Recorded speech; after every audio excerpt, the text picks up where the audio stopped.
tarde. Em nome da Nova School of Business and Economics, gostaria de dar as boas-vindas a todos que participam nesta quarta conferência do ciclo de conferências para o relançamento da economia portuguesa. A conferência será constituída por três momentos. Um primeiro momento, em que será uma conversa entre os nossos convidados, que desde já agradecemos terem aceito o convite. Um segundo momento, com uma duração de 15 minutos, que será uma oportunidade para que os participantes possam colocar questões no espaço Q&A que está por baixo do vosso ecrã na plataforma Zoom. Deverão identificar-se com o nome, a instituição e a quem querem dirigir a pergunta. Um terceiro momento será um slot de 15 minutos para perguntas dos jornalistas. Também devem ser colocadas no espaço de Q&A, identificando-se com o nome, o órgão de comunicação social respectivo e referindo a quem querem dirigir a pergunta. Será dado o microfone para que os senhores jornalistas possam colocar a pergunta de viva voz a quem a pretendam dirigir. Agradecemos já as perguntas de todos, mas tendo em conta o espaço de tempo limitado, as limitações de tempos, não teremos tempo para colocar todas as questões, pelo que as mesmas serão colocadas de acordo com a ordem de chegada. Os primeiros casos de coronavírus foram anunciados no fim do ano, na China, e bastaria 2 meses para que Portugal anunciasse os primeiros casos. Após esse momento, e a partir desse momento, verificou-se uma redução da atividade das empresas, redução expressiva na procura, encerramento de alguns setores económicos, quebra ou alteração das cadeias de valor mundiais. E agora, quais as estratégias que devem ser seguidas pelas empresas portuguesas? Quais as oportunidades que se podem abrir para Portugal? Já falámos de economia, de turismo, de saúde e hoje vamos falar de internacionalização e exportação. Será a quarta conferência online do ciclo de conferências da nova SBE, onde pretendemos dar resposta a estes desafios que se colocam às empresas portuguesas. Passo assim agora a palavra ao moderador desta conferência, Daniel Traça, o Dean da nova SBE.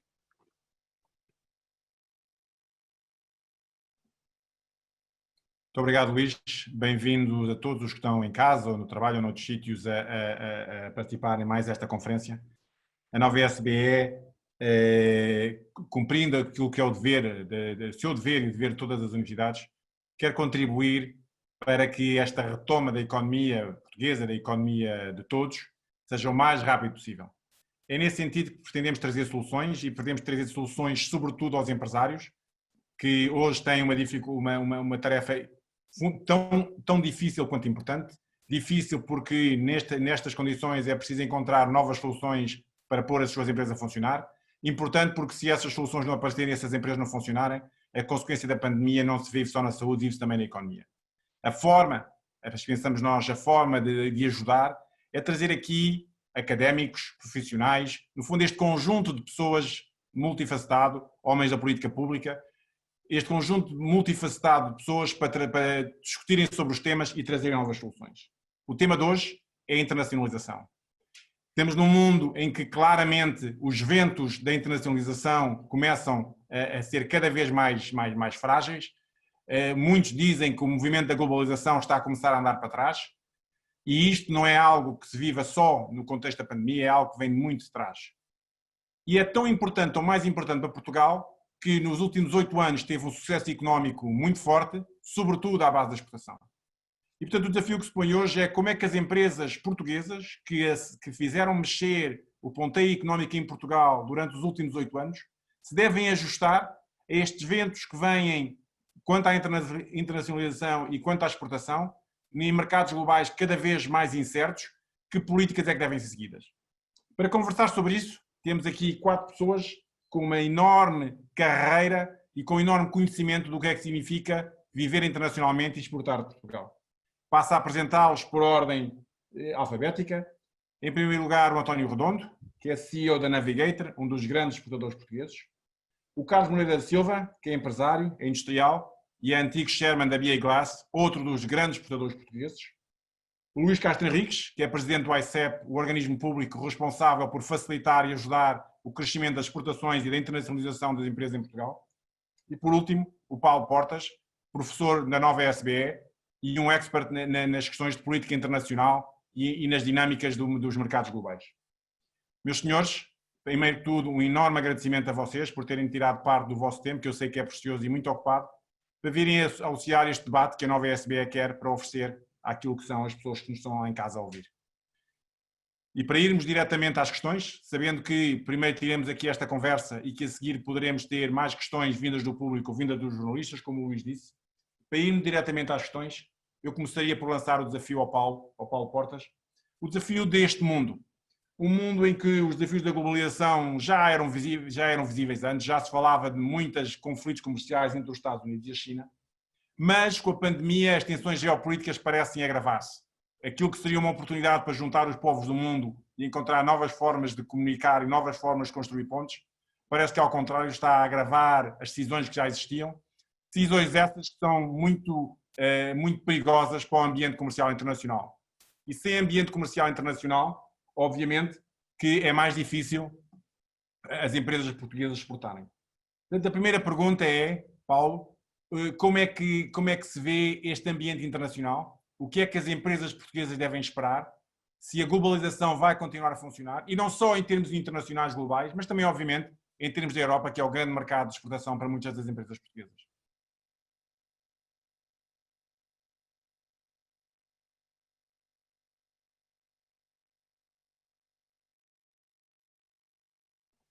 O microfone, Paulo.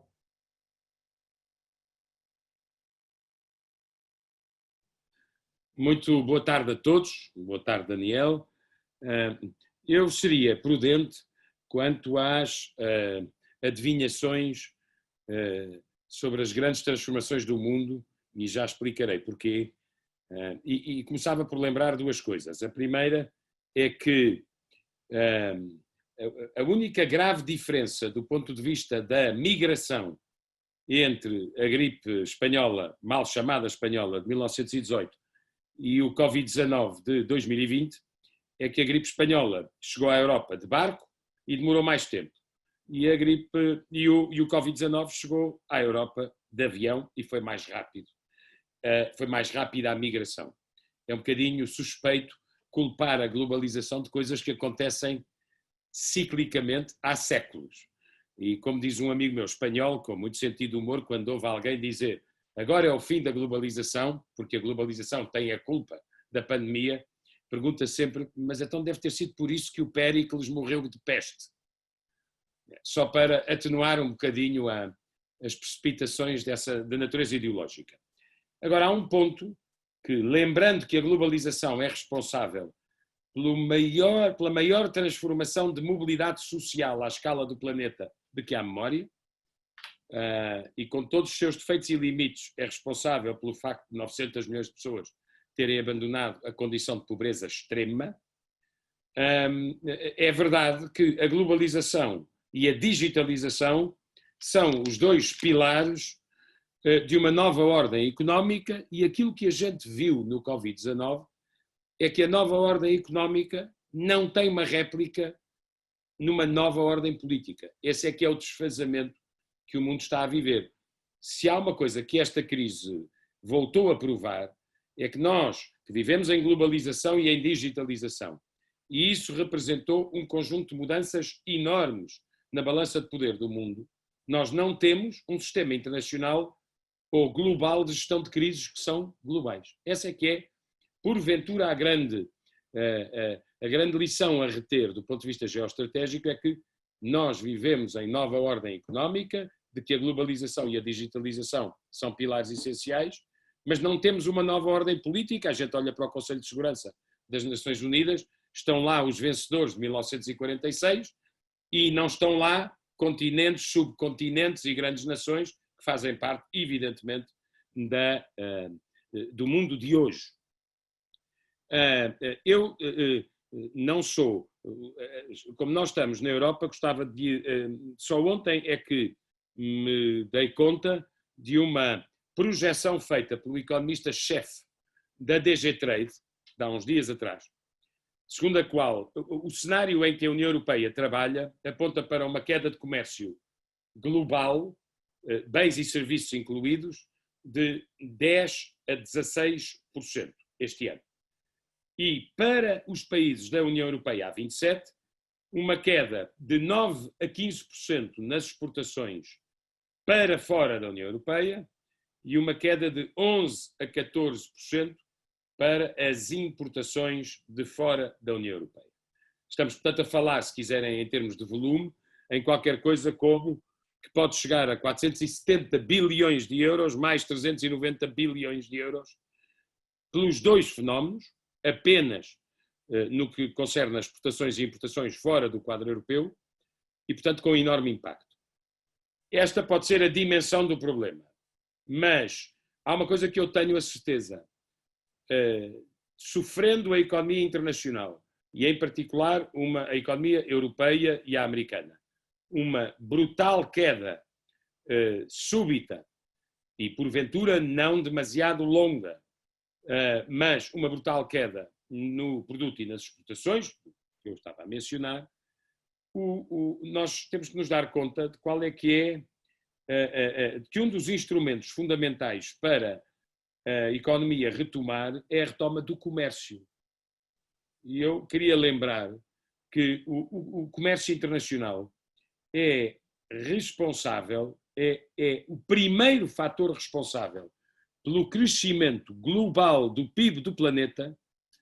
Nos últimos 40 anos, são muito poucas as exceções na crise financeira, no momento mais alto do protecionismo, em que o comércio não cresceu acima do produto.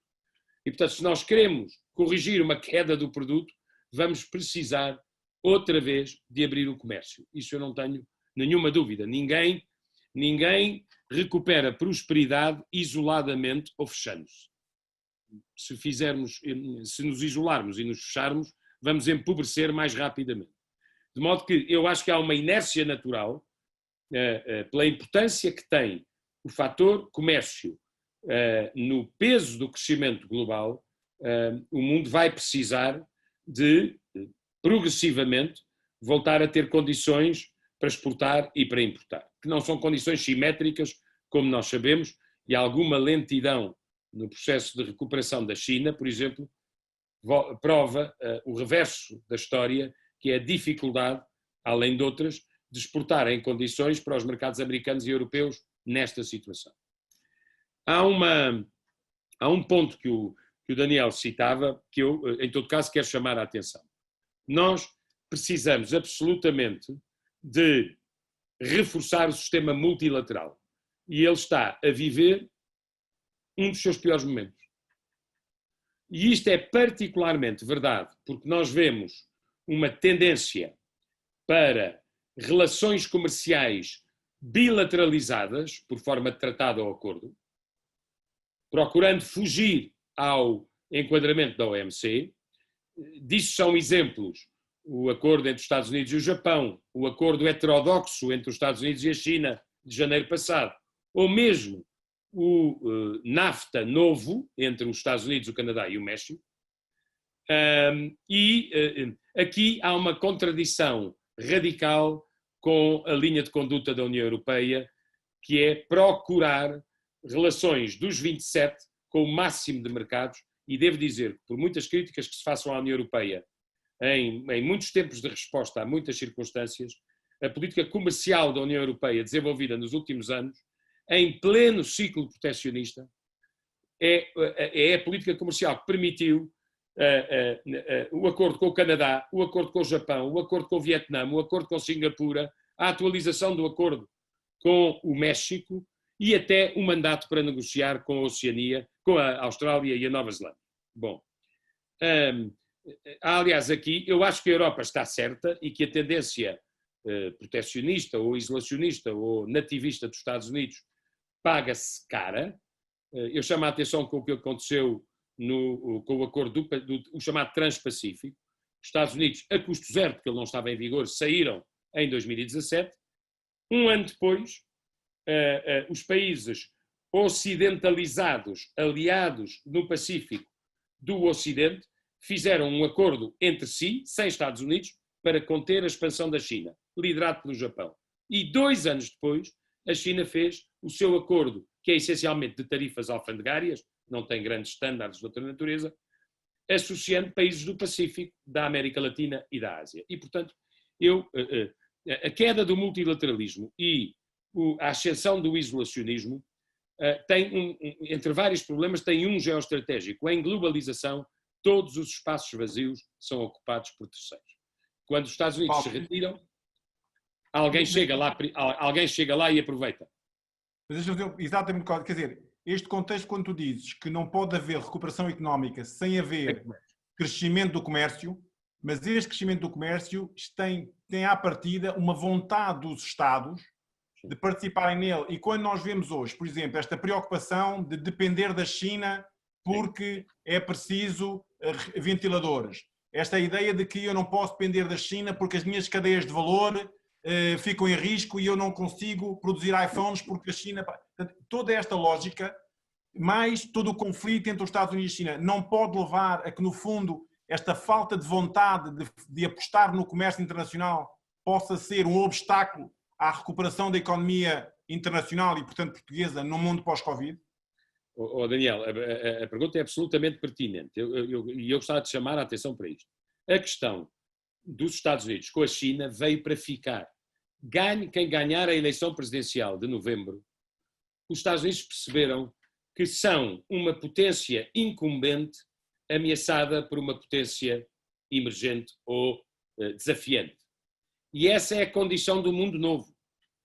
E é por isso que a Europa tem uma particular dificuldade num mundo que se joga basicamente entre os Estados Unidos como potência liderante e a China como potência desafiante. Eu isso acho que vai ficar e não teria ilusões sobre a transformação disso, quer ganhe um candidato democrata, quer ganhe um candidato republicano. O que pode mudar, e a meu ver seria vantajoso que mudasse do ponto de vista da Europa, é um certo regresso a uma conduta multilateral.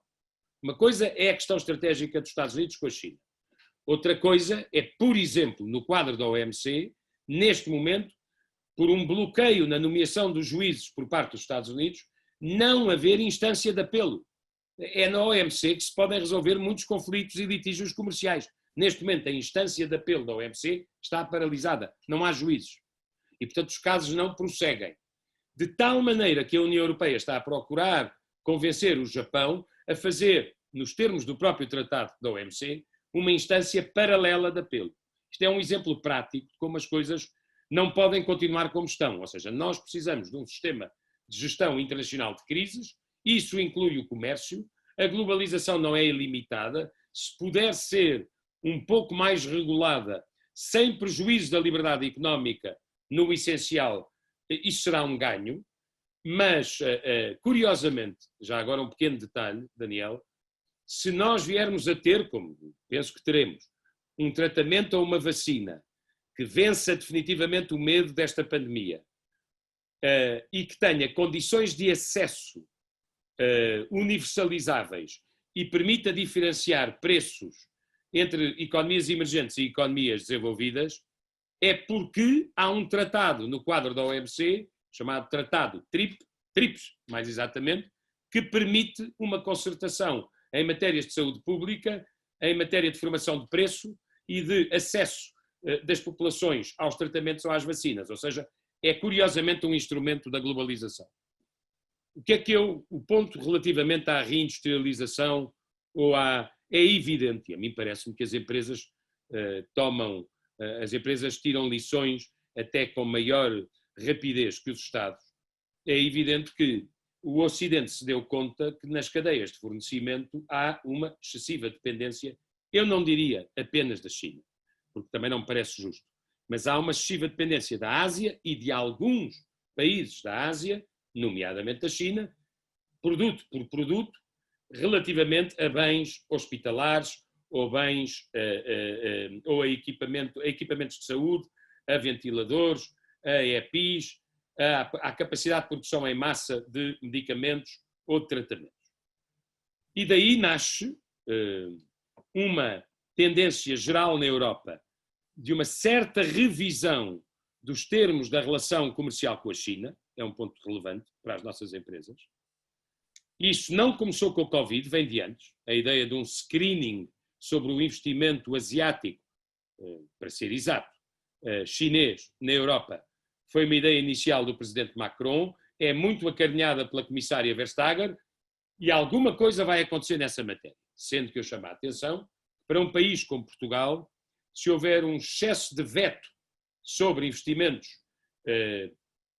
sob o abrigo daquela palavra que pode valer tudo ou pode valer nada, investimentos estratégicos da China na Europa, isso limita potencialmente a capacidade de negociação de parcerias e de realização de negócios num país pequeno ou médio com parceiros europeus. Deve ter um certo cuidado com a evolução dessa ideia. A segunda coisa que me parece relevante, é evidente, eu dou-te só um exemplo sobre o que consta do Recovery Plan em matéria de cluster saúde olhado pós-Covid. A União Europeia tem muito pouca intervenção na área da saúde, terá certamente mais alguma. O que o orçamento versão Juncker tinha para a saúde eram 413 milhões de euros, e aquilo que está no Recovery Plan, na linha saúde pós-Covid, no sentido de investimento, são 9,4 mil milhões de euros. É um crescimento enorme do ponto de vista orçamental, e destes 9.400 milhões de euros, 9.400 mil milhões de euros, 7,7 são Recovery Plan. E, portanto, são linhas de investimento. Eu tenho a certeza absoluta que uma pessoa como o nosso querido amigo Luís Castro Henriques há de estar a pensar nisto. Vou passar ao Luís. Há só um detalhe para retomar que eu queria deixar. As coisas têm que ser... Duas coisas que eu queria deixar... Só duas mesmo. São sim, mas que sobre a mensagem para as empresas portuguesas, não há nada mais simples do que mãos à obra. Nós temos que sair disto e temos que retomar a nossa capacidade exportadora. 44% não é um limite, não é o último limite, mas para que isso funcione há só duas mensagens que eu queria deixar.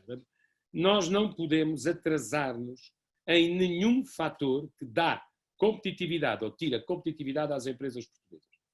E eu acho que alguém tem que pôr termo à paralisia dos seguros de crédito à exportação. Para o mercado europeu e OCDE, são 70% das nossas exportações. As empresas alemãs, espanholas e francesas, desde o início do Covid, têm vantagens competitivas sobre as nossas, porque está tudo parado. O segundo ponto é chamar a atenção que o Recovery Plan, que é uma oportunidade para países como Portugal, tem um prazo de execução de 2 anos, mais 2 anos. Precisamente porque a Alemanha não quer que isto se transforme num modo de vida.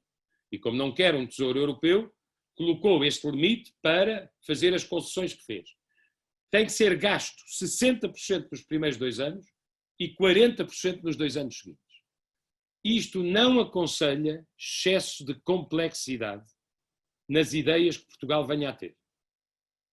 Porque excesso de complexidade, mais o tempo de aprovação, mais o tempo de acessibilidade em Bruxelas, pode prejudicar o tempo ótimo de aproveitamento das novas linhas de investimento que existirão e, portanto, elas têm que obedecer a um pensamento estratégico, mas também têm que obedecer a uma certa simplicidade para poderem ser usadas. Obrigado. Eu vou passar imediatamente ao Luís. Quantos minutos? Neste contexto que o Paulo acaba que tivemos aqui a falar, um contexto internacional complicado, um país cujo crescimento nos últimos 8 anos foi sobretudo à base das exportações, o que é que isto traz para Portugal? O que é que isto traz para as empresas portuguesas? De que forma é que o ICEP vai ajudar? E de que forma é que as empresas portuguesas se devem preparar para isto? Antes de mais, Daniel, obrigadíssimo pelo convite, obrigado por estar aqui convosco. E é sempre difícil falar a seguir ao Paulo, portanto eu aqui fico com uma tarefa mais complicada. Mas agradecendo a introdução de Paulo, porque acho que eu concordo em pleno com a análise do Paulo. Então, tentando responder, eu vou dar 2, 3 respostas muito diretas e depois vou tentar justificá-las. A primeira questão é, se nós na próxima década estamos à espera de crescer sem ser através de exportações, eu pergunto então será com quê? Porque não vai ser de certeza através do consumo dos portugueses. Nós somos 10 milhões, somos menos do que as 30 maiores cidades do mundo. Em qualquer uma das cidades há mais população do que em Portugal, tipicamente até muitas vezes com um PIB per capita maior do que o nosso. E, portanto, se nós não crescemos através de venda de bens e serviços para fora, os portugueses não vão poder passar a almoçar 3 vezes, a jantar 5 vezes e a consumir tudo exponencialmente. Portanto, a continuação do caminho de crescimento, não há dúvida, é através de exportações. Agora, a grande questão é como é que essas exportações vão ocorrer, e já lá vamos.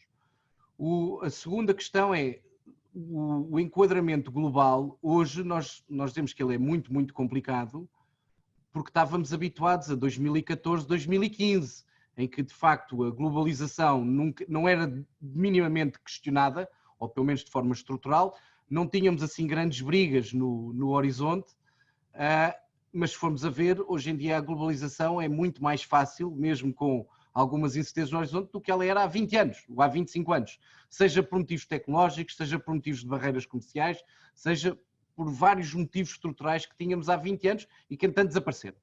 E, portanto, mesmo o enquadramento para a globalização, e mesmo assumindo, e isso sim, que as empresas vão ter de ponderar uma nova variável no pós-Covid, eu já vou falar disso, a verdade é que eu não consigo antever um motivo que seja uma barreira completa à globalização. A globalização pode ter um caminho um bocadinho diferente, se calhar um bocadinho menos rápido do que estava a ser, se calhar com algumas condicionantes intermédias, mas eu não acredito que a globalização vá parar. E eu faço sempre a mesma pergunta. O consumidor americano ou o consumidor europeu está disposto a pagar 3 vezes mais por um iPhone? Está disposto a reduzir o seu portfólio de consumo? É porque não nos esqueçamos, no final do dia, quem lê os políticos, e o Paulo sabe isto muito melhor que eu, são as populações. E, portanto, se a população se vir toldada no seu universo de opções, de certeza que também irá penalizar isso. Agora, outra coisa são determinadas respostas a determinados segmentos industriais ou a determinados tipos de comportamentos. E isso eu acho que, de facto, vai ser uma tendência que nós vamos continuar a assistir. O Paulo há pouco estava a dizer que em relação à macro tendência que se está a assistir nos Estados Unidos, não antevê que haja uma grande mudança. Eu dou um número, talvez, que possa ajudar a concretizar isto que o Paulo está a dizer. 80% dos tweets de senadores democratas, portanto não são os senadores que estão em poder, do partido do poder hoje em dia dos Estados Unidos, 80% dos tweets dos senadores democratas são anti-China, a nível comercial. E, portanto, de facto, a tendência da relação entre os Estados Unidos e a China é uma tendência a ir-se a manter e vai ter diferentes episódios com diferentes consequências. Agora, a grande questão é, a nível global, a globalização irá parar? Eu tenho dúvidas, eventualmente poderá abrandar um bocadinho, mas acima de tudo, qual é que é a grande novidade agora? O que é que o Covid trouxe? O Covid trouxe uma coisa que nós já estávamos a assistir nos serviços em algumas indústrias e que agora de repente se espalha para todas as indústrias. Que é o seguinte, e é talvez depois até uma questão mais interessante para colocar ao Carlos e ao António, porque de um ponto de vista de investidor e de um ponto de vista de gestor, traz uma dificuldade acrescida. Até agora, nestes últimos 20 anos, o que as empresas todas estavam a fazer, e bem, era ver como melhor podiam capturar a eficiência da globalização, seja a eficiência produtiva, seja a eficiência das cadeias de valor e das cadeias logísticas. E, portanto, otimizavam toda a sua produção e espraiavam toda a produção para capturar esta eficiência. E isso era sistematicamente remunerado em bolsa. Portanto, só pegando no universo de empresas cotadas. Todas as bolsas remuneravam isso. À medida que eu ia tendo mais ganhos de produtividade, eu pura e simplesmente ia tendo uma valorização superior, pagava mais dividendos, etc, etc, etc. Porém, o que nós vimos agora nos últimos 3 meses é que, para além disso, é preciso também ter em conta a capacidade efetiva de assegurar a entrega e a produção dos bens. Isto é, os gestores e os investidores hoje em dia vão ter de ter em conta uma variável adicional, que é uma variável que na Europa hoje em dia lhe chamam resiliência, eu gosto de lhe chamar mais redundância. Eu sei que a palavra não é tão atraente, mas a realidade é esta, isto é, eu vou ter de introduzir na minha cadeia de produção um fator de redundância que, num caso mais extremo ou menos, mesmo assim não me permita parar a minha produção e me permita assegurar a entrega dos meus produtos aos meus clientes. E, portanto, eu vou ter de fazer uma alocação que antigamente tinha se calhar só uma variável, que era a eficiência, e hoje em dia tenho de ponderar outra variável adicional, que é esta redundância, que mesmo eventualmente não sendo totalmente tão eficiente como o que era antigamente o cenário que eu tinha para trabalhar, mas a verdade é que isso tem de me permitir continuar a assegurar a entrega dos produtos, continuar a assegurar o just-in-time, etc, etc, etc. E, portanto, este é que eu acho que é o grande paradigma e que depois se vai transportar num conjunto de decisões que vão afetar as empresas portuguesas. Ora bem, para falar do enquadramento que afeta as empresas portuguesas, eu sou forçado a dar um passinho atrás antes do Covid. E o passo atrás é relativamente simples. Vamos lá voltar, não sei se ainda se recordam, não é assim há tanto tempo quanto isso, ao dia 1 de março de 2020. ok? Ainda não havia pandemia na Europa, estava-se a discutir isto um bocadinho, etc. Mas era aquele mundo que nós conhecíamos, que era um mundo simples, funcionava e não tinha complicações. E tipicamente, se tivéssemos este webinar, não era um webinar, era um seminário nas vossas instalações ainda nova. Ora bem, o que nós sabíamos era que, as empresas portuguesas tinham demonstrado competitividade até aí, estavam sistematicamente a aumentar as exportações. Eu sei que já se falava de algum abrandamento, mas a forma como a ICEP estava a ver esse abrandamento está muito ligado ao lado da oferta portuguesa, mais até do que a procura. O que nós estávamos a ver é que há um conjunto muitíssimo alargado de empresas que fizeram grandes decisões de investimento em 18 e 19, que se estavam a transformar e estão a impactar as suas próprias cadeias de produção em 19 e 20 e 21, e portanto estávamos à espera e continuamos à espera de que em 2021 vinhamos a ter mais capacidade produtiva para exportar. Portanto, para nós estávamos meramente num ponto de inflexão e não num ponto de fim de capacidade de exportação. Era um ponto de inflexão para um novo crescimento e para a nova rota da década. E víamos, e aliás assistimos a isso, centenas de empresas a fazerem esse tipo de investimentos e aumentarem a sua capacidade e de forma extremamente inovadora e competitiva. E de facto os resultados estavam à vista, embora tivessem a abrandar um bocadinho, também sintonia de algum abrandamento global na procura. O segundo aspecto é que Portugal estava sistematicamente, e foi o segundo ano em que anunciámos anos recorde de angariação de investimento e de investimento novo. E portanto, tanto as empresas portuguesas como o país como um todo eram competitivos, seja para angariar investimento, seja para exportar mais. E portanto, aqui o que eu queria dizer é só isto, não há motivo nenhum para não continuarmos a exportar e não há motivo nenhum para que aquela competitividade que já estava adquirida e a competitividade nova que está a ser trazida não seja efetivamente implementável. Então, só uma última questão que se levanta em relação, mas então como é que vamos ter de abordar os mercados? Eu diria o seguinte, já antes da crise, nós fizemos um pequeno exercício, é um mero exercício teórico, mas que acaba por ser talvez ilustrativo. Se Portugal conseguisse, nós dividíssemos a Europa em 4 blocos de consumo, ou falar de especialização de importação idênticos, e tentássemos em todos esses blocos aumentar a nossa cota de mercado para a maior cota de mercado que temos nesses blocos, só aí, isto em papel, mas mesmo assim já dá uma noção do potencial que o país tem ainda para exportar para a própria Europa, que é o que nós chamamos o verdadeiro mercado interno de Portugal. O mercado interno de Portugal não são os nossos 10 milhões de consumidores, é a Europa. Ora, só na Europa, nós se fizéssemos isto, que é tentar igualar ao máximo de cota de mercado por cada grupo de países dentro da Europa, o nosso potencial de exportação só aí podia quase duplicar. Okay? Nós, por cada ponto base que aumentemos na nossa exportação para a Europa, são 550 milhões de euros de exportações por ano que aumentamos. Ora, como devem imaginar, nós achamos que não é particularmente difícil aumentar entre 2 a 5 pontos base por ano. É preciso continuar o trabalho, o bom trabalho que estava a ser feito e, obviamente, agora no cenário pós-pandemia, ainda com mais energia para podermos ainda conseguir ultrapassar isso. Portanto, primeiro grande foco de mercado, Europa. Ainda há muito espaço para crescer, seja em novos países onde as empresas não estão, seja até nos próprios países onde as empresas já estão. Há espaço. Segundo grande mercado de diversificação, e nós tínhamos inicialmente há 3 anos identificado cerca de 13 mercados de diversificação, 11 a 13, hoje em dia nós achamos que esses mercados continuam válidos, sobretudo para diversificar do ciclo da Europa, do ciclo económico da Europa, mas há 4 a 5 mercados que, no nosso entender, são óbvios. São os mercados dos comércios dos acordos de comércio livre, tal e qual como o Paulo referiu. São mercados onde se estão a baixar barreiras tarifárias e, portanto, só aí 50% do problema à partida está a ser resolvido. E, portanto, as empresas portuguesas têm boas oportunidades de capturar oportunidades de crescimento no Canadá, no México, no Vietnã, na Coreia, no Japão e em todos os outros países com que a Europa está em avanços francos para estabelecer acordos de comércio livre. E, portanto, as duas mensagens em termos de oportunidades futuras, e ainda antes vou deixar para uma segunda questão, a questão da reindustrialização, são manifestamente a Europa, há muito espaço para crescer no nosso verdadeiro mercado interno, e depois, em termos de mercados de diversificação, há de facto novas opções com acordos de comércio livre, que são opções válidas, interessantes e cada vez mais abertas para as empresas portuguesas. Obrigado. Obrigadíssimo, Luís. Muito útil e muitos insights muito importantes. Vamos passar, se calhar, para ouvir o feedback das empresas. E nós tínhamos connosco pessoas que são os grandes exportadores portugueses e que estiveram à frente e que começaram a exportar quando ainda o assunto era tabu em Portugal e já nessa altura perceberam que o sucesso de Portugal ia estar na exportação. E a minha primeira questão é exatamente aqui para o António Redondo, que é agora o CEO da Navigator. Estamos a falar de uma empresa que é a terceira maior exportadora de Portugal, exporta para muitos países pelo mundo fora e já exportava quando ainda em Portugal se falava pouco de exportação.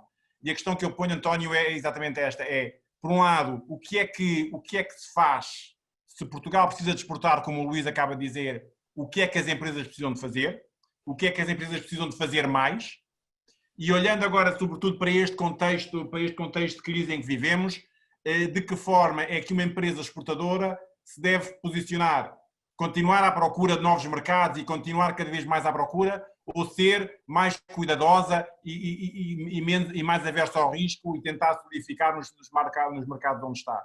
Portanto, questões de longo prazo, mas também questões de curto prazo de gestão desta crise. Obrigado, Daniel. Obrigado por terem convidado a Navigator para este interessante debate. Não há receitas, eu não acredito que haja uma receita que serve para todas as indústrias e para todos os momentos. Nós Navigator, vivemos, como foi dito, há muitos anos esta saga da exportação para mais de uma centena de países. Regularmente exportamos para mais de 120 países, sendo que, obviamente, há 3 blocos muito relevantes para nós. O bloco europeu, que ainda representa aproximadamente 60% das nossas vendas, mas do qual começámos, de certa forma, não digo a sair, mas a reduzir a exposição ao bloco europeu há alguns anos. Os Estados Unidos e a África, sendo que o continente africano é o nosso segundo principal continente de exportação, e na África, nós, talvez à exceção da África do Sul, porque temos 2 concorrentes locais e é um mercado relativamente protegido, exportamos praticamente para toda a África, sendo que uma boa parte do consumo está no norte da África. E os Estados Unidos, depois certamente mais à frente também falaremos sobre isso. Os Estados Unidos é um mercado de exportação muito relevante para a Navigator. A nossa aventura da exportação começou há várias décadas e começou porque não havia alternativa. A dimensão eficaz para uma indústria desta natureza poder trabalhar não se compadece com o tamanho do mercado nacional. E portanto, nós por definição, por desenho, sempre desenvolvemos processos de exportação por trás ou antes dos nossos processos de aumento de capacidade. Talvez uma das coisas que nós fizemos desde o princípio, e isso pode ser talvez uma pequena receita, eu não gosto muito de receitas, mas pode ser uma pequena receita para algumas empresas, é procurarmos exportar sempre para os mercados difíceis. Nós não fomos para os mercados mais fáceis, não fomos para os mercados, e não estou a dizer que a Espanha é um mercado fácil, mas é fácil pelo menos logisticamente, está aqui ao lado. Não, nós começamos a exportar para a Alemanha, para a Inglaterra, para a Holanda, para a Suíça, para os Estados Unidos, e aprendemos imenso, cometemos obviamente muitos erros, e aprendemos imenso com isso. Posso, por exemplo, a título de curiosidade, dizer que alguns dos nossos produtos hoje de maior contribuição para o resultado da empresa são produtos que foram desenvolvidos com a aprendizagem que fizemos nestes mercados mais difíceis. Mercados que estão um pouco à frente dos outros mercados. Portanto, se quiserem aqui um trabalho de ousadia, de procurar mercados difíceis e não procurar os mercados mais fáceis para exportação, e repito, mais fáceis porque estão geograficamente mais próximos. O tema desta crise do Covid acabou por afetar-nos, não do ponto de vista da cadeia de abastecimento, mas acabou por nos afetar sobretudo do ponto de vista da procura. Há um mito associado à procura de papel. Se eu perguntasse à audiência, toda a gente me diria que a procura de papel está a cair 4, 5, 6, 7% ao ano. Não é de todo assim. A procura dos papéis, o nosso tipo de papel insere-se.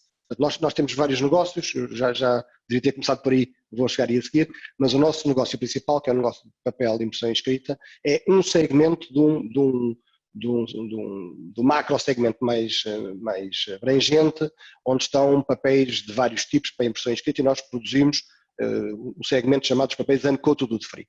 Estes papéis uncoated wood free têm tido uma evolução interessante no mundo, porque têm caído, nos últimos 5 anos caíram nos Estados Unidos 4, 5%, caíram na Europa menos de metade do que isso, e no resto do mundo, ou no mundo total, incluindo a Europa e Estados Unidos, estão mais ou menos estagnados. Quer dizer que a África, Médio Oriente, América Latina e Ásia ainda continuam a ter oportunidades de crescimento.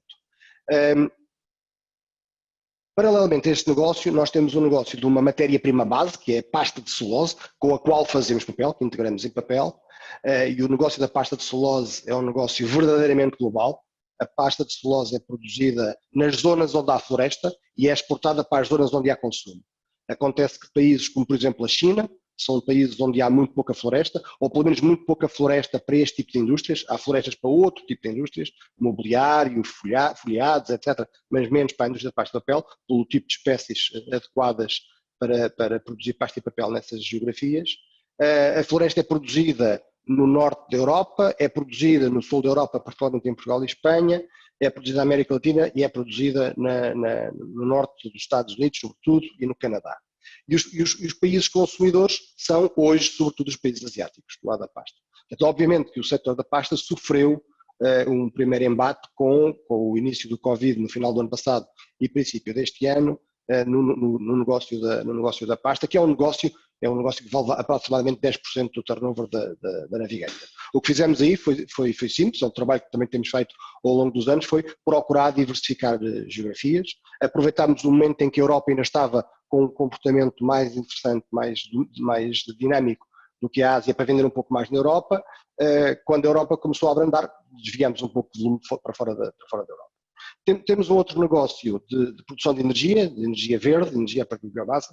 Somos, aliás, o líder nacional de produção de energia a partir de biomassa. Esse negócio é relativamente pouco afetado pelo tema do Covid. E temos um terceiro negócio mais recente, que é o negócio dos papéis tissue, papéis higiênicos sanitários, que teve um comportamento totalmente, é um negócio mais local, é um negócio mais Península Ibérica, França, portanto é um negócio mais continental e mais regional dentro do continente e menos global. E depois queria voltar atrás porque o papel, e se calhar pouca gente sabe isso, o papel é dos primeiros produtos verdadeiramente globais, mas eu já aí volto. Esse negócio teve, ao contrário, até uma expressão bastante positiva no final do primeiro trimestre, como toda a gente sabe, e não foi só em Portugal, foi no mundo todo, desde Singapura aos Estados Unidos, a corrida aos supermercados para comprar os diferentes produtos de tissue, e portanto teve um boost no trimestre. Portanto, há aqui uma lição também que é, para além de diversificar mercados, procurar diversificar negócios. Nós não estamos apenas num tipo de produto florestal, estamos em vários tipos de produtos florestais, todos com dinâmicas diferentes e todos com mercados também eles próprios diferentes. Ou seja, o negócio da pasta é verdadeiramente um negócio global, como digo, produz-se na América Latina, produz-se no sul da Europa, consome-se sobretudo na Ásia.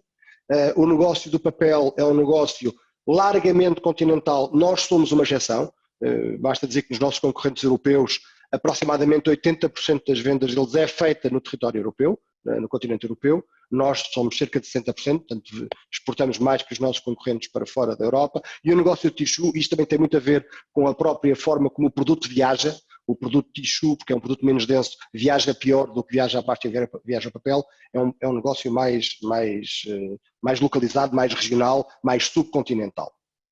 Portanto, diversificação de geografias, diversificação de negócios. Eu gostava de voltar atrás só para falar sobre este tema. O negócio do papel é um negócio verdadeiramente, ou o papel é verdadeiramente um negócio global, talvez dos mais antigos que existem. O papel, como nós o conhecemos hoje, feito com fibras vegetais, foi desenvolvido na China, pelo Sr. Cai Lun, no ano 105 antes de Cristo, e curiosamente foi exportado a partir da China, primeiro na zona da Ásia, e há passado aproximadamente 7 séculos, 6 séculos e meio, há uma batalha na região que é hoje a zona do Uzbequistão, que é a Batalha de Talas, que é uma batalha pouco conhecida na história, mas é uma batalha do Rio Talas, é uma batalha que foi absolutamente fantástica do ponto de vista de travar. Foi uma batalha entre o segundo califado e a dinastia Tang e que permitiu travar a expansão chinesa para a Ásia Menor, e simultaneamente nessa batalha acontece que foram feitos um conjunto de prisioneiros e havia uma prática, uma tradição no mundo islâmico que os prisioneiros que contassem segredos do país de onde vinham eram libertados e tinham um tratamento especial. Então, há um conjunto de prisioneiros que conta aos muçulmanos como se faz papel a partir de fibras vegetais e da zona da China para a zona do Uzbequistão, a distância são poucos milhares de quilómetros, demorou 6 séculos e depois a partir daí através da Síria, do atual Iraque, do Egito, do Norte da África, o papel chega à Europa, portanto, verdadeiramente global.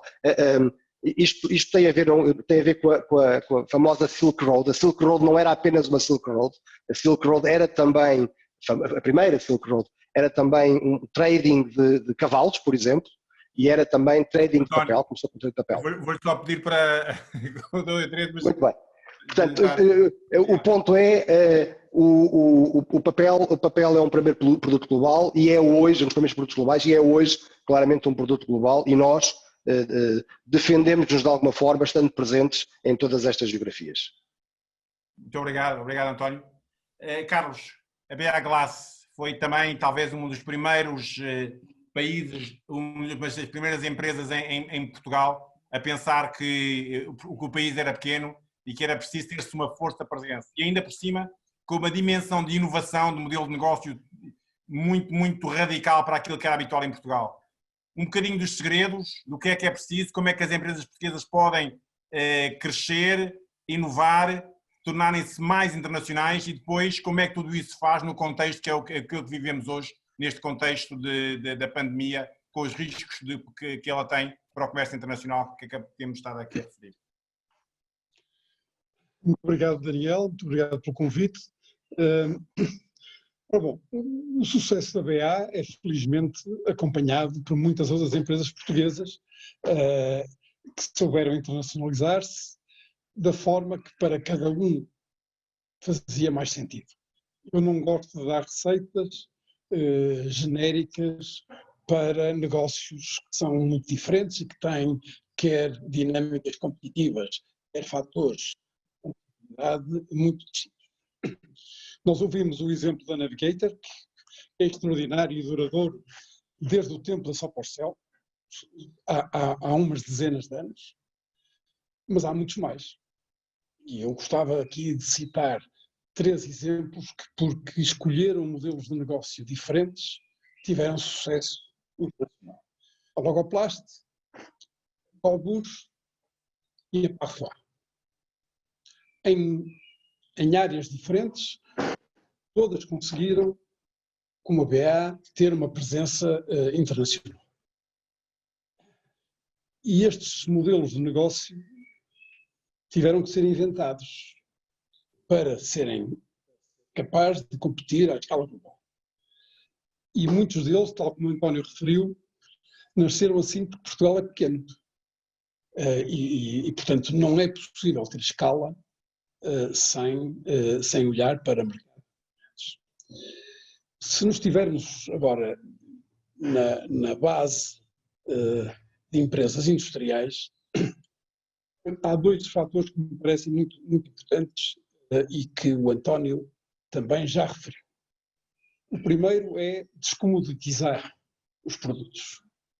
Nós temos que fugir, na BA dizemos que a primeira coisa que fazemos quando acordamos é correr, fugir da comoditização. Isso quer dizer investimento importante em produto e em serviço. Cada vez mais o serviço é importante para complementar a inovação que se faz no produto. Posso dar um número só para dar uma ideia. Parecendo uma commodity, as garrafas são todas muito parecidas. A BA, o ano passado,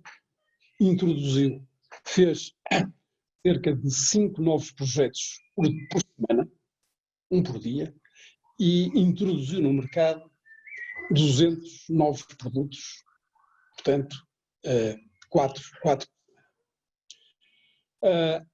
Isto quer dizer que é preciso inovar muito. E para isso,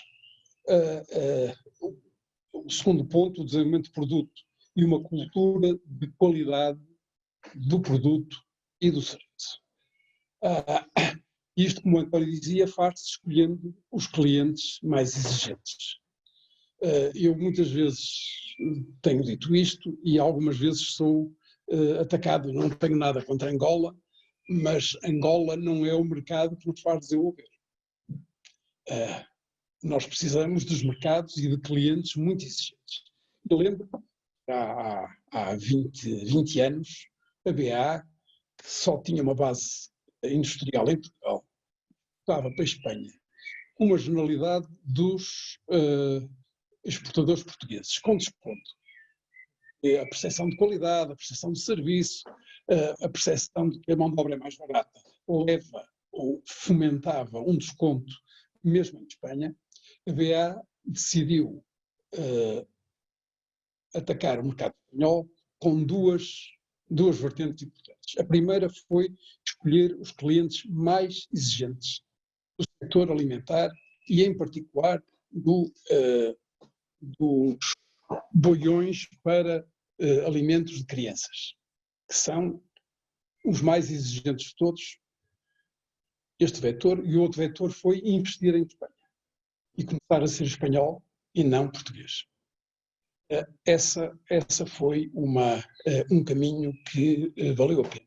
Portanto, eu julgo que a capacidade de desenvolvimento de produto e uma cultura de qualidade exigente de produto e serviço são fatores incómodos no curto prazo que nos trazem melhoria significativa tanto no desenvolvimento como na produção. Para além disso, no caso da BA, que está numa indústria pura, muito capital intensiva e em que os produtos viajam muito mal, se o tecido viaja mal, uma garrafa vazia viaja bastante pior. O desafio é o desafio de industrializar fora do nosso país, traz muitas dificuldades por muitas razões. A começar pela capacidade de captação de talento. É muito fácil para a BA ir buscar muito bons alunos às universidades portuguesas. Em Portugal é muito difícil a BA ir recrutar na Alemanha o melhor talento que sai das universidades. Porque não tendo marca, não tendo presença, é difícil. Mas há muitos outros fatores que também são importantes. Isto obriga a ter uma cultura, portanto, o ser industrial noutros países obriga a uma cultura forte, tem valores muito bem endogenizados e em embaixadores que nas aquisições promovam e desenvolvam o empreendedorismo interno. É uma dos pilares centrais da nossa organização, que eu gosto de ver como multilocal, com uma capacidade importante de decisão local. Portanto, quando o crescimento tem que ser baseado em aquisições, como é o nosso caso, estes aspectos são muito, muito importantes.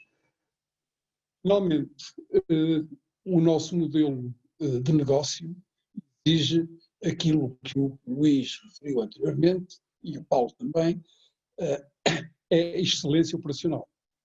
Nós temos que ser muito competitivos. Hoje nós exportamos para 80 países. Eu falo de exportação como vendas fora dos países onde temos instalações industriais. Em todo o mundo, apesar da difícil tarefa de transportar garrafas vazias, como dizia anteriormente. Esta exigência da excelência operacional deriva, e enfim, nós alimentamos-la sendo obcecados no benchmarking, em todos os domínios, e não só na nossa indústria, mas comparando também com o saber fazer de outras indústrias.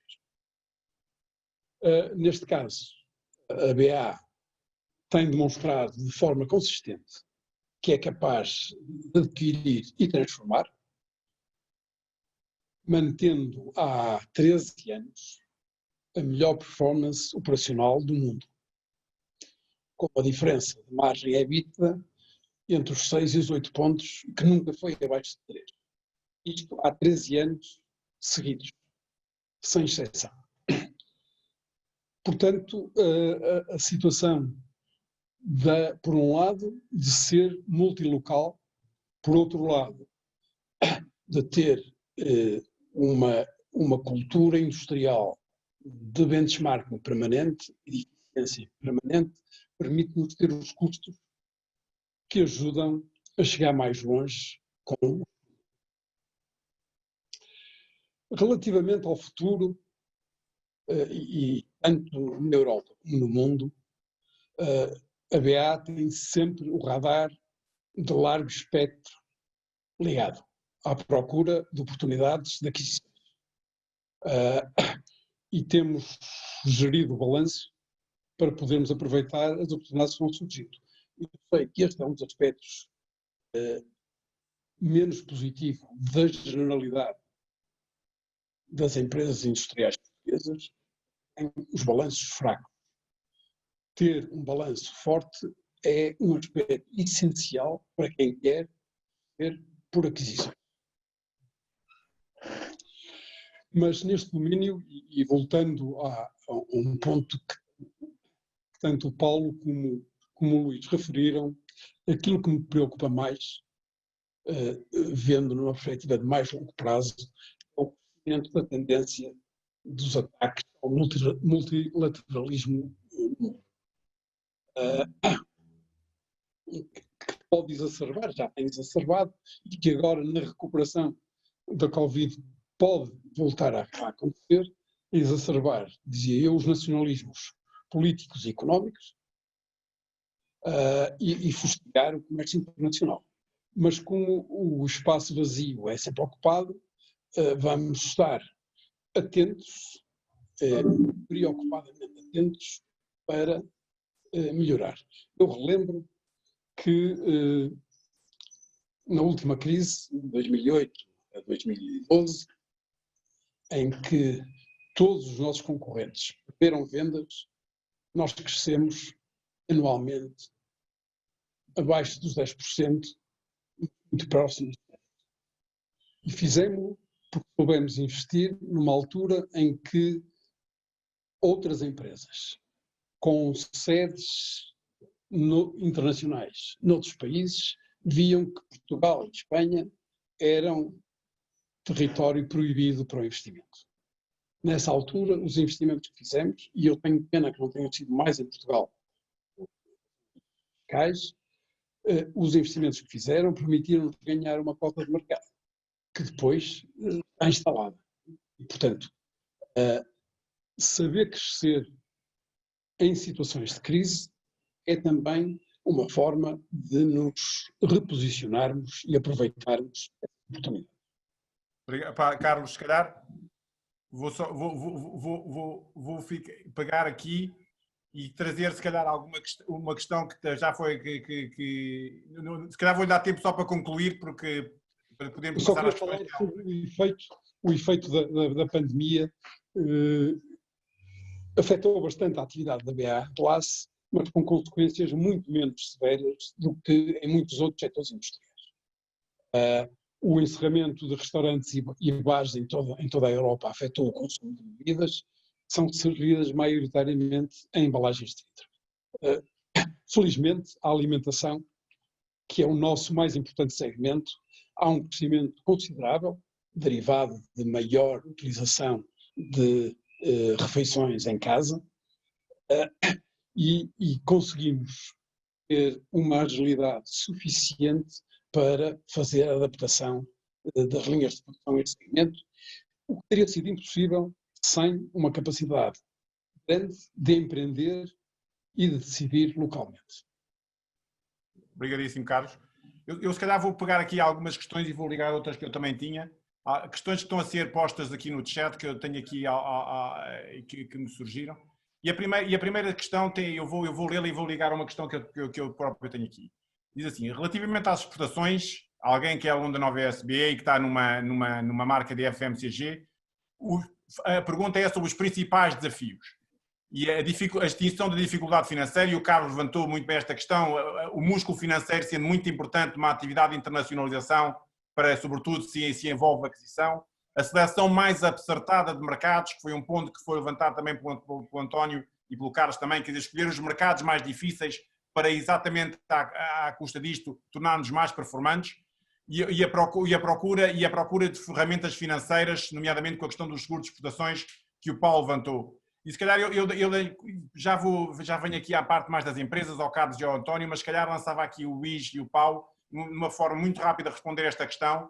E a questão é, olhando para as exportações portuguesas como elas estão hoje, olhando para o potencial que elas têm para a frente, e o Luís já referiu os grandes mercados, e olhando sobretudo para a explicação que o António e o Carlos dão para aquilo que significa exportar. E exportar não é pegar num produto que nós fazemos, pô-lo numa caixa e enviá-lo para um país estrangeiro.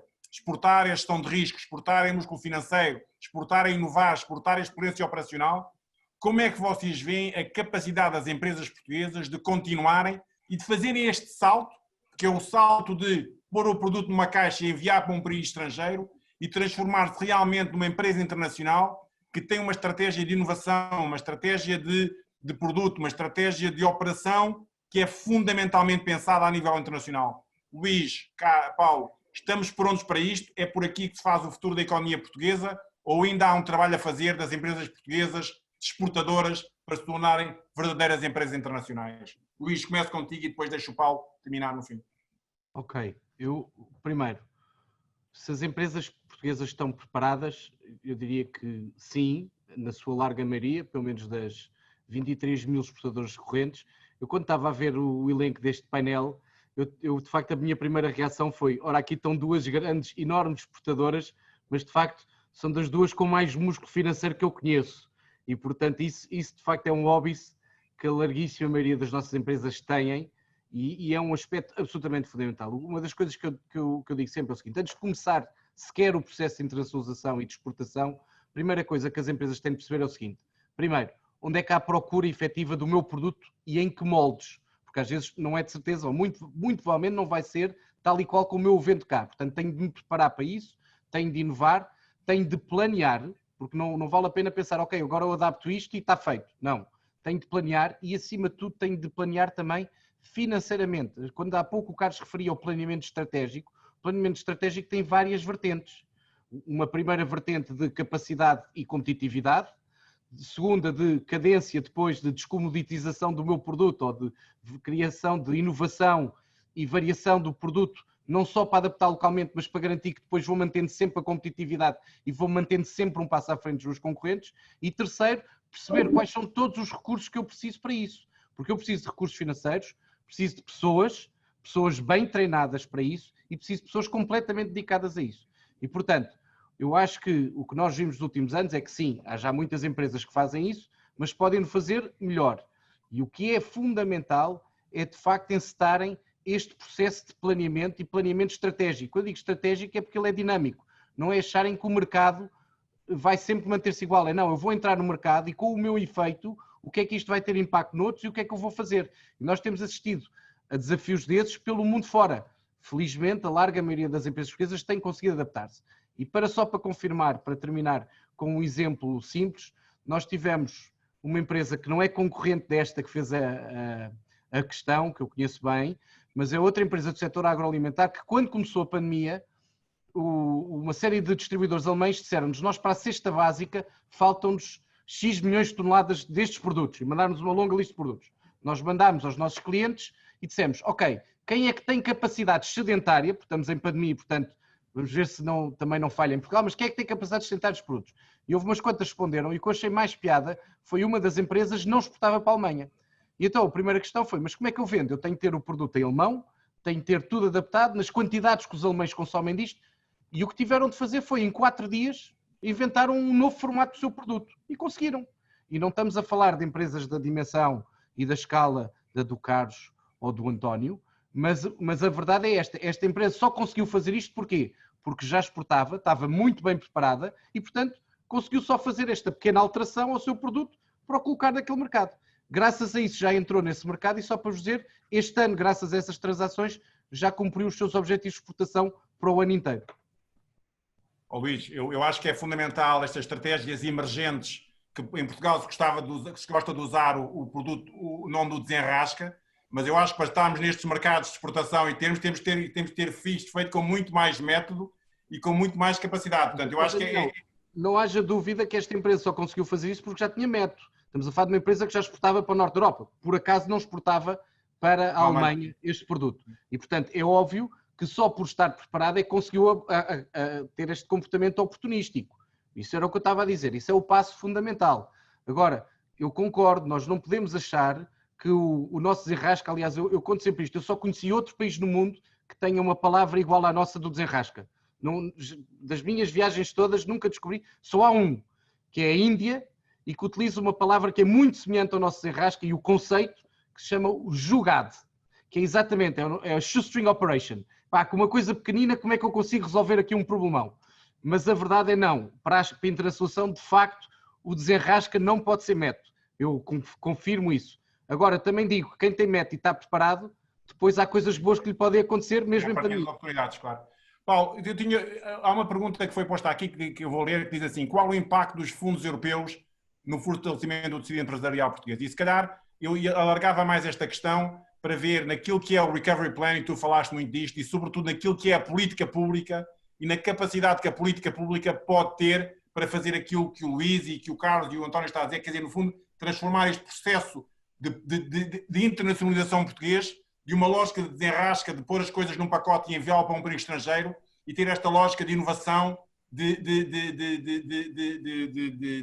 diversificação, de músculo financeiro que é preciso para a próxima etapa da internacionalização da economia portuguesa. Vou-te pedir para seres tão breve quanto possível. Tens que ligar o microfone, Paulo.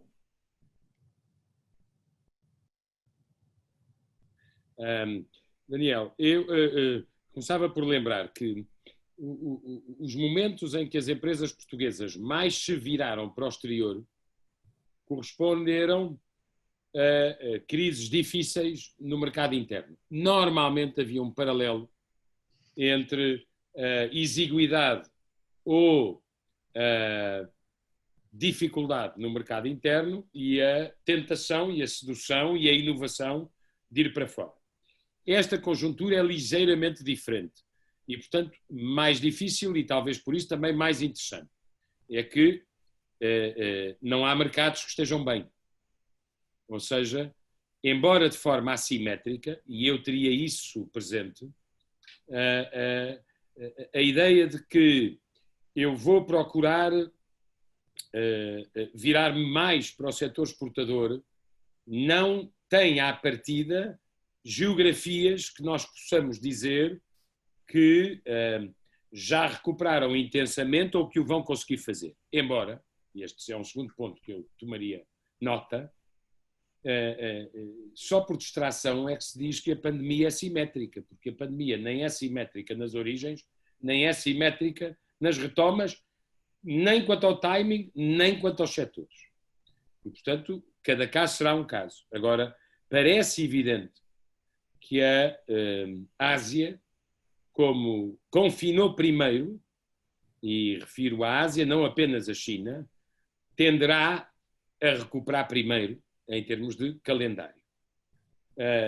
Sucede, como sabem, os exercícios de projeções económicas são um pouco equivalentes hoje em dia a adivinhações, e ainda mais para 21.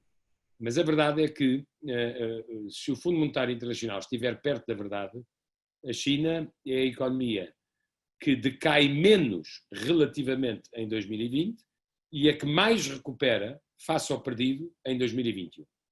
Falta provar se assim é. Mas eu diria que há um tempo de saída da pandemia que é mais ágil na Ásia, porque foi onde ela começou e onde se usaram métodos mais duros para a combater, tanto em países democráticos como em países não democráticos. O segundo ponto que, e eu há pouco, o segundo ponto que eu não havendo geografias nacionais difíceis e geografias internacionais mais fáceis ou mais tentadoras, eu tenho a certeza, conheço muito bem a competência e a inteligência do Luís Castro Henriques, e tenho a certeza que isso é para estar a pensar o que é que pode fazer com as empresas para procurar ajudá-las a recuperar mercados, não é perdidos, é suspensos. Não é que tenham desaparecido as oportunidades, é que elas foram muitas vezes adiadas. E, portanto, esse é um primeiro passo de recuperação. é não dar por inteiramente perdido aquilo que foi adiado ou que foi suspenso. Quando eu falava na questão dos seguros de crédito da exportação, é porque só porque nós temos de ter a noção de que nas nossas exportações o resto do mundo é muito interessante e é muito apelativo, mas 23% ou 22% estão em Espanha, 13 ou 14 estão na Alemanha, 13 ou 14 ou 12 ou 13 estão em França, conforme as ocasiões, e portanto, uma grande parte das nossas exportações continua a estar, creio que cerca de entre 2/3 e 70%, continua a estar na Europa. E nós não podemos aplicar nenhuma dificuldade competitiva que se deva exclusivamente à inércia administrativa relativamente a essas exportações. O outro ponto a que eu chamaria a atenção é o seguinte. Eu percebo... Está bem. Atenção, a propósito da inovação, atenção, que eu acho que uma das lições tendenciais e com aplicação orçamental europeia e nacional de toda esta situação, a Europa já partia com um déficit de investimento em pesquisa e desenvolvimento, em R&D, face à China, aos Estados Unidos e ao Japão. Esse já era o ponto de partida do mundo anterior ao Covid, e eu acho que toda a gente percebeu que há um plus, que há um valor enorme acrescentado para quem souber inovar. Isso vê-se no quadro financeiro plurianual, basta ver a orçamentação do Horizon. Vai ter um chapéu, se vai ter essência ou não, logo veremos. Vai ter um chapéu permanente que ou é green ou é digital ou é green. Tudo isso terá uma passadeira mais à frente. Eu tenho algum medo, algum receio, acho um disparate, com toda a franqueza, seja só para terminar, acho um disparate estar a fazer discriminações entre grandes empresas e as outras. As grandes empresas não chegam a 1000 em Portugal, mas devem representar mais de 20% dos postos de trabalho e mais de 1/3 do valor acrescentado à economia, para não falar em 50% da receita fiscal. E, portanto, estar a dizer que as medidas... Nós temos que perceber que funcionamos em globalização. Sempre que prejudicamos a dimensão de uma empresa, nós temos que ajudar as empresas de todas as dimensões, isso com certeza. Ou dar-lhes os incentivos que elas saibam aproveitar. Mas não podemos estar a discriminar. Nós somos um pequeno médio país, do ponto de vista da dimensão, com um número relativamente pequeno de grandes empresas. Se nós começamos a discriminar grandes empresas por preconceito, nós estamos a prejudicar a capacidade global do país. Portanto, também eu seria o mais pragmático possível, incluiria o mínimo possível de ideologia nos incentivos à saída da crise, teria a noção de que nós vamos competir, Daniel, vamos competir, por exemplo, em matérias ligadas à reindustrialização, que é bom que a gente tenha a noção. Vou pedir. Ok, vou ter sim, que já passar percebi. aqui. A reindustrialização não é decidida pelos governos. Se as empresas não encontrarem um racional económico, fica-se pelo discurso. Eu, se calhar, ficava, quando tu referiste aquela questão de não haver ideologia, acho que é um bom mote para os debates que sempre... De nenhuma natureza, Daniel, de nenhuma natureza. Não se saem... É um bom mote. Se calhar eu deixava... Eu vou pegar nesta questão que está aqui, vou deixar aqui ao António e ao Carlos esta questão, que é falar com eles não só como gestores de grandes empresas, mas como líderes. Como líderes que têm organizações grandes, que tiveram que criar ambição, que há muito tempo que estão envolvidos nessas organizações, e que é um desafio, eu acho, que se põe também ao país. No país temos aqui uma história com a internacionalização, com a capacidade que Portugal teve de se renovar o seu papel no mundo, e o Luís está aqui e hoje lidera a organização que faz isto acontecer em Portugal. Aliás, que é um processo que já passou 2 governos, portanto não tem ideologia, porque é um processo que é de facto um processo que é nacional, Esta aposta na internacionalização, na capacidade de Portugal se impor no mundo, que vocês nas vossas organizações lideraram antes de outros em Portugal o terem feito, o que é que vocês achariam como líderes para um país que tem exatamente a mesma necessidade de se rever perante o mundo que vocês nas vossas organizações tiveram há muitos anos atrás, quando isto ainda não era?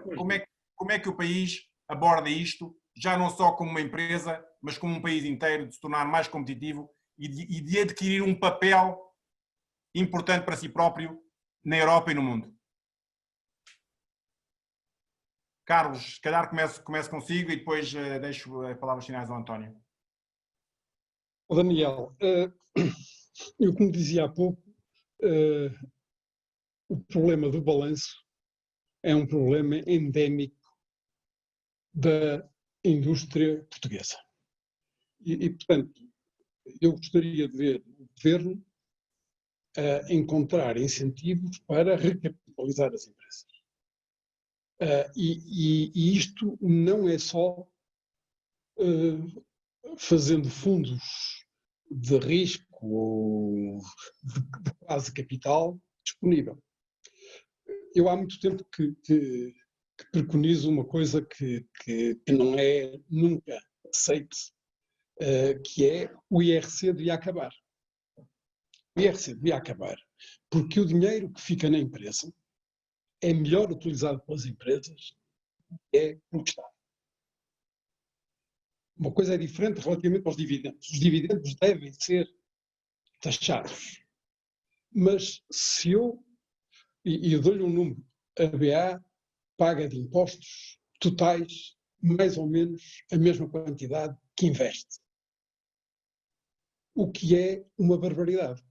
E eu pergunto se aqueles impostos que paga têm o mesmo efeito reprodutivo que tem aquele que fica na empresa.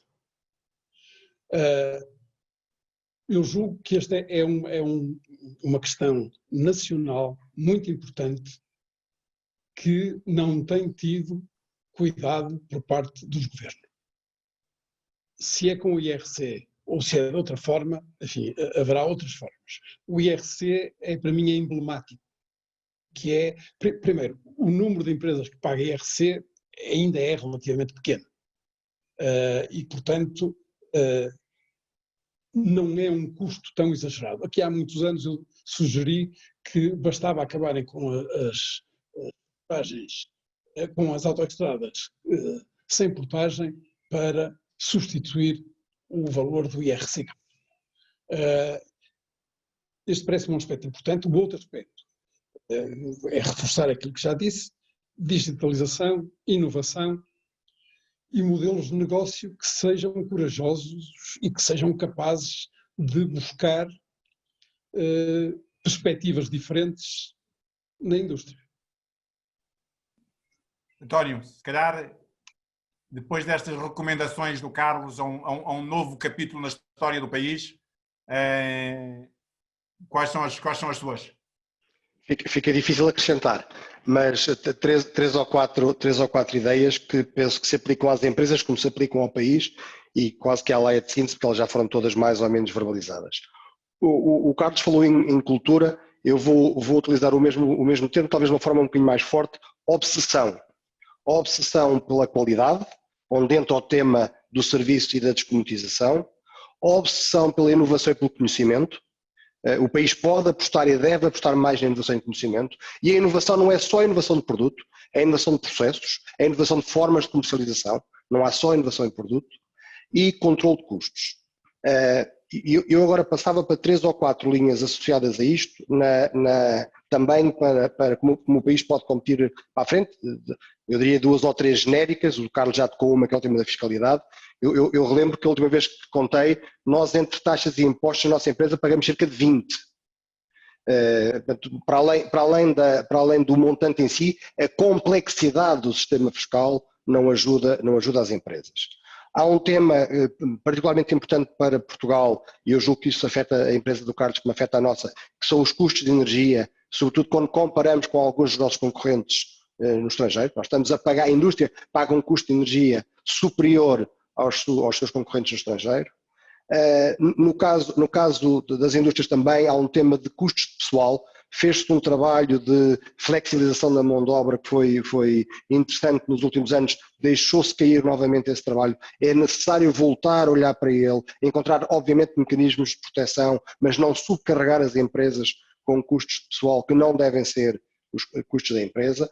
O tema dos seguros de crédito é absolutamente fundamental. Sem seguro de crédito não vai haver exportação.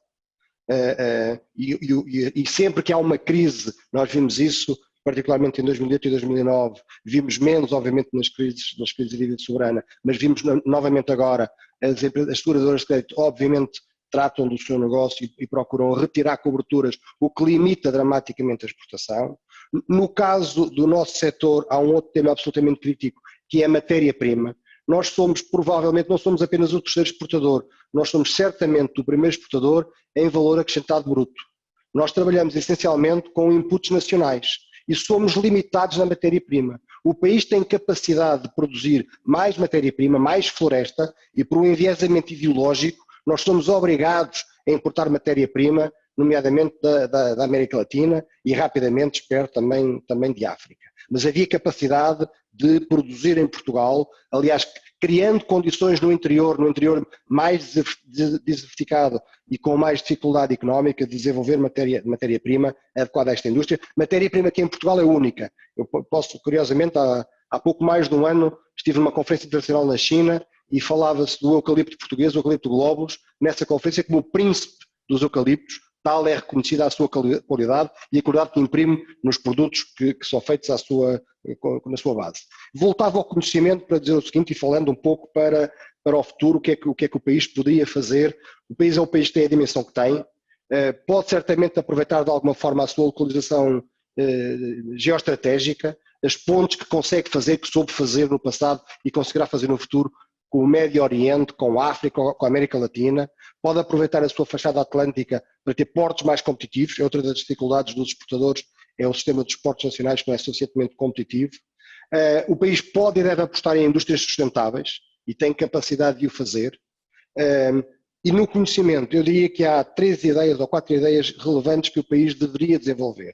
A robótica, a biotecnologia, tudo o que tem a ver com a realidade aumentada e realidade virtual, o futuro das empresas e também o futuro das áreas industriais vai passar por aqui, robótica, tecnologia, realidade virtual, realidade aumentada. E por último, particularmente importante para este debate, se nós vamos ter uma slowbalization, se a globalização vai ao contrário acelerar ou se vai completamente estagnar, uma área que é muito importante para o futuro, que é o 3D print. Nós vamos provavelmente em muitos setores passar de uma lógica de produzir e distribuir para uma lógica de distribuir digitalmente e produzir localmente. E o país também pode aí, desse ponto de vista, ter uma palavra a dizer. Muito obrigado, António. Muito obrigado, Paulo. Muito obrigado, Luís. Muito obrigado, Carlos. Estamos a chegar ao fim, faltam 5 minutos e eu vou aproveitar, se calhar, só para fazer aqui um sumário, que eu gosto de fazer o sumário, sobretudo quando há tanta coisa para se passar. E sobretudo quando agora há alguém que está a pensar a economia portuguesa no longo prazo e, portanto, pode ser que haja aqui pistas interessantes para ajudar a pensar exatamente isso. E eu vou tentar apanhar aqui algumas coisas que me ficaram a mim da conversa que fomos tendo aqui, agradecendo, obviamente, aos nossos participantes e a quem esteve em casa ainda a ouvir durante este tempo. O primeiro ponto teve a ver com a globalização. Uma globalização que claramente tem aqui alguns desafios à sua frente, mas que parece que é a única forma de estar. Não há crescimento sem globalização, essa parece ser uma realidade. E, obviamente, apesar de haver aqui um risco estratégico, as relações entre os Estados Unidos e a China não vão voltar a ser aquilo que eram, mas não há outra forma senão continuar no esforço de globalização. Para a Europa, o ponto mais importante é continuar a insistir numa abordagem multilateral, continuar a assegurar acesso a estes mercados e, assim sendo, vamos continuar a salvaguardar aquilo que é o potencial de Portugal. Já cá voltarei. O ponto novo da globalização, se calhar, é que, para além de olharmos só para uma questão de custos, tentar ir para onde é mais eficiente, o que esta pandemia demonstrou é que os custos têm que estar associados à robustez. É preciso diversificar o risco, é preciso ter mais que uma fonte de fornecimento, é preciso, se calhar, às vezes, ter fontes de fornecimento que sejam mais próximos de nós, para assegurar que as nossas cadeias de produção são eficientes, mas são igualmente robustas, e acho que esta é uma grande lição do Covid. E, aliás, acho que é uma relação importante para Portugal, porque, por exemplo, na Europa, vamos poder recuperar alguma da nossa competitividade, porque apesar de não termos custos mais baixos que a Ásia, somos produtores com mais robustez e mais próximos das cadeias de produção. Portanto, a globalização está para ficar, com alguns riscos novos, com esta noção da robustez, mas claramente, e com uma aposta no multilateralismo, mas claramente está para ficar. Para Portugal, o sucesso dos últimos anos é para continuar. Se tem havido algum abrandamento nestes últimos 2 anos, teve sobretudo a ver com a questão de preparar, aumentar a nossa capacidade produtiva, e o Luís demonstrou aqui que, de facto, as empresas portuguesas estão a continuar a apostar nesta globalização.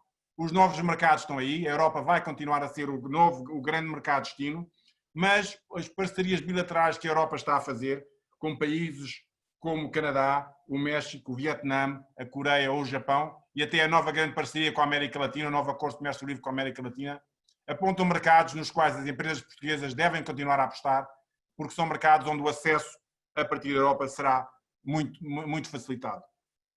Mas o que vimos aqui é que os grandes exportadores portugueses têm, e eu vou usar a palavra que o António deixou aqui, uma obsessão.